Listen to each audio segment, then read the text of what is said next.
Guys, korang tengok sendiri video ni. Only to the answer. Mana boleh? My wife is in. How are you? Sorry. Sini mana mana.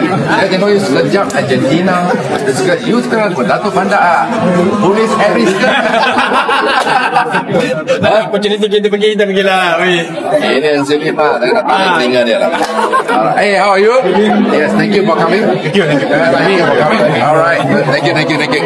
Seolah-olah ada hidangan arak di belakang. Dan Menteri Kerajaan Madani pun ada dekat situ. Ngakomeng.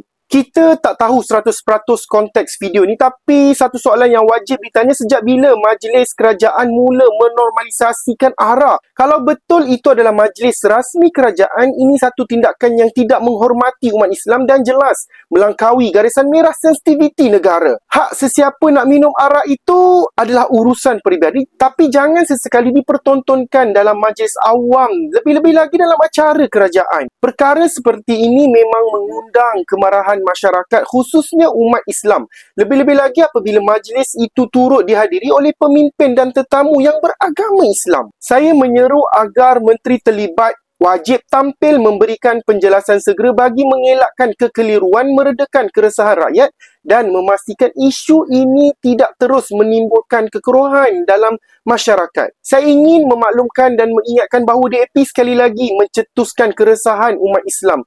Jika perkara seperti ini terus dibiarkan, tidak mustahil mereka akan berani melangkaui batas yang lebih besar pada masa yang akan datang. Silap-silap perkara yang lebih sensitif termasuk asas perlembagaan negara pun mereka boleh gugat. Tak mustahil bagi saya. Wahai umat Melayu Islam di Malaysia ini, kita kena bersatu. Jangan biarkan DAP mara lebih jauh dalam PRU yang akan datang. Ini bukan isu kecil, ini isu maruah, identiti dan masa depan negara. Saya nak tanya korang, masih lagi ke nak undi DAP dengan perangai yang macam ni?